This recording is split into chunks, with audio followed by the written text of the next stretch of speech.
Welcome back to Fighters Flow. Things look different. It's been like a couple of weeks now since I think it's been a hot minute. It's been a hot minute since my last like proper sit down and like chat. I wanted to have a health and well-being check-in. It's been a whole year since my double jaw surgery, and that has been massive for me. I wanted to sort of, you know, talk about how that's been in terms of recovery, in terms of, I guess, the aesthetics of how everything is, and just like how I've been coping, you know, with it since then. I also just want to chat about general health and well-being and just like, where I've been at and stuff. I probably need to first mention the big elephant in the room, which is that I have my braces off. I don't have the gaps that I've had for like most of my life. They're still technically there, but I have these special retainers that have like little false teeth in there that sort of like keep the spaces, so when I'm ready to actually have my bridges put in, they'll be like more sort of permanently closed in a way. So yeah, it's a brand new smile. It's a brand new day.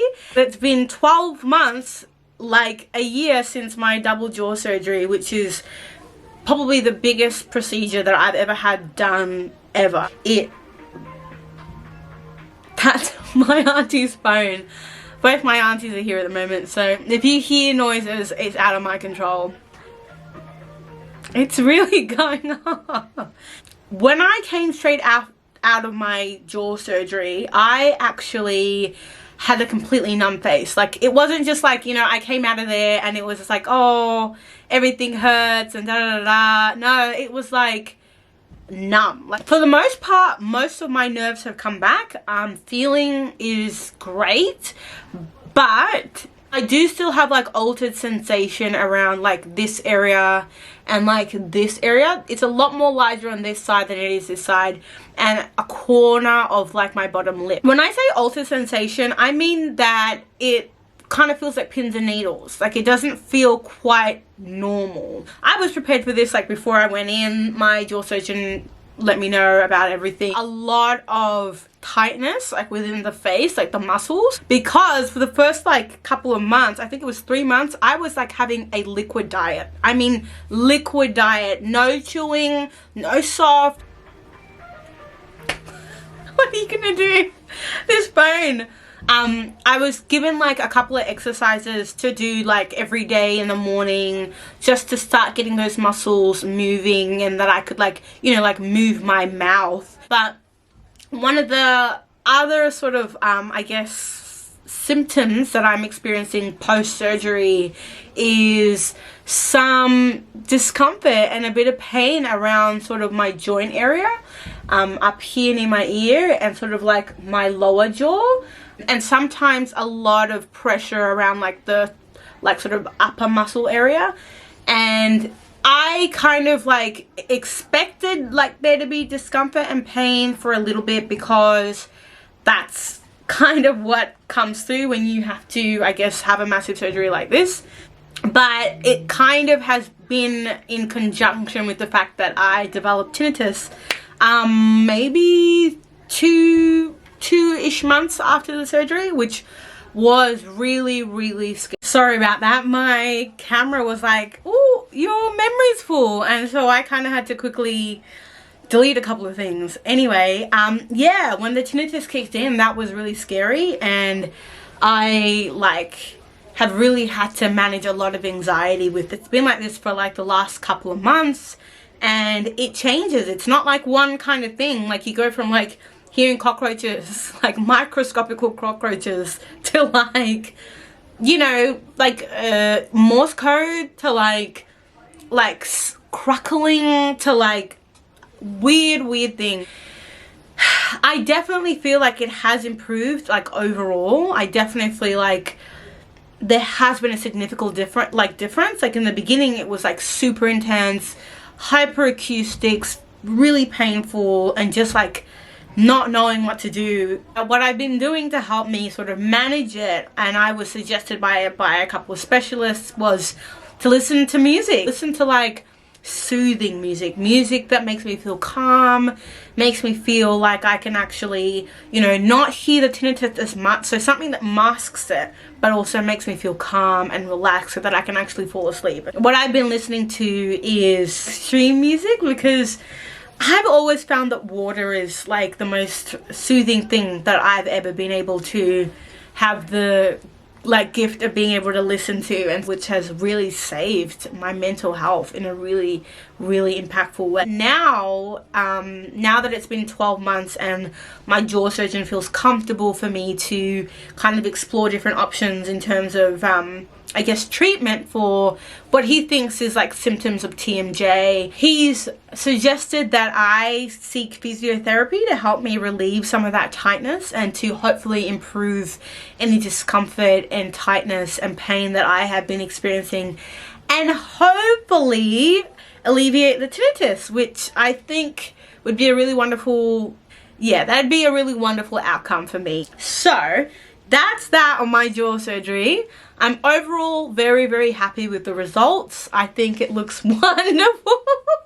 I am really happy with it because I really didn't like having an underbite. I didn't like having my bottom jaw longer than the top and things not feeling comfortable in my mouth, resting really poorly, just like grinding teeth and having things just not settle the way it should be. I think I've done a really good job. I think my jaws, I've been doing a really good job. I think my mother supporting me through this whole process, she's really been someone who has had my back and been like, I know that this is something you really want to do, so, you know, I'm going to help you save and achieve this goal so that you flourish and just be the version of yourself that you really want to be. So shout out to my mum.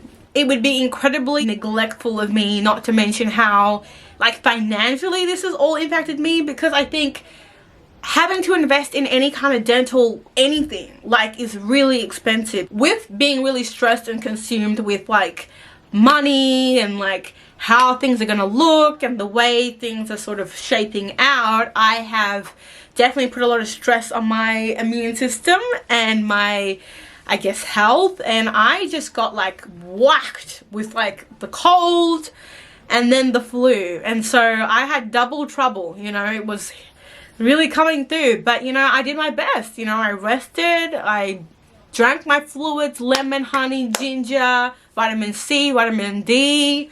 I got up all up into my stuff, and I was able to kick both of its butts out the window, and I'm really proud that I was able to do that, because getting sick, I think, back to back makes you feel really kind of like low, because you're kind of like, damn it, like, why can't I just feel healthy and normal and all that kind of stuff. But it's like, no, like, it's a part of life. You can't escape these things, and you know what, it's okay, you know, I will survive. The reason why I get really like anxious whenever I get the cold or the flu is because I have asthma. I'm an asthmatic. I've been that way since I was a baby, and you know, it was harder when I was younger in terms of how to maintain it and look after it. But now that, like, you know, I'm an adult, and my mom has also had to jump along on that journey with helping me, well, as a child, like, manage my asthma. I'm able to, you know, do what I need to do to make sure that I'm breathing as healthily as I can. But whenever the cold and the flu comes around, I am more conscious of maintaining healthy lungs and preventing an asthma attack or anything like that. On top of that, with things being in winter, it is really hard to find motivation to get up in the morning or just like get up and do a little bit of exercise, because there's just something about that cold weather that just makes me feel like, you know, I want to be my mammal self. I want to just hibernate, and I want to just stay in bed and not do anything. But it doesn't feel good. Slowly been getting myself back into moving more. Might not be, you know, working up a sweat, you know, in my veranda, but I'll find any opportunity I can to just go outside and go for a walk, you know, hop on the train and go to like, you know, Footscray or the city and just like sit down somewhere and just take in the environment, really practice mindfulness and find ways to be connected to nature, because nature has always been my anchor, and you know, it's source for me. It really rejuvenates my soul, my spirit. Even if I'm not like exercising, I need to be able to feel connected to my outer world. So I've been doing the best I can, and yeah, learning things about myself whenever I can't, like, you know, be at work or do things. I'm always, you know, finding opportunities to read stuff. Speaking of read stuff, I'm trying to find the other book. I don't know where I put it. Here we go. Okay, so the 2 books that I've been reading so far. The phone is going off again. What are you gonna do? Authentic. It's How to Be Yourself and Why It Matters. This book I bought years ago. I actually bought it when, I think just before COVID started, and I had just sort of like left a situationship, and I really had to ask myself some philosophical questions about who the hell I was. And this book has been really impactful and really helped guide me sort of back to me and figure out some stuff around what feels real and what feels like genuine to me, and how I guess life and growing up has sort of shaped ways for me to not feel as connected to myself as I maybe did when I was, you know, a baby, as a child. So this has been something I've been coming back to, and that's how I'm like with all my books. I don't always like read the full book. I will come to it when I need it most. It's like a little resource thing for me. Like I go to it when I need it, you know what I mean? Because I'm not always like ready to read the whole thing, because I'm not always there for the full thing, you know what I mean? Like like in terms of like myself, I'm not always like, I haven't figured it all out, and so I don't always need to read certain parts because it won't resonate, it won't sink in, it won't feel like meaningful, you know what I mean? You know what I mean? And the second book is this beautiful book, Set Boundaries and Find Peace, A Guide to Reclaiming Yourself. This is one of the best books I have been blessed enough to be able to own. As you can clearly see, there's little notes that I put, because certain things, they resonate when it's the time for it to be understood. I feel like I'm sort of just exploring more and more of myself, and I love that. I really do love having the opportunity to learn more about myself and to grow as a person.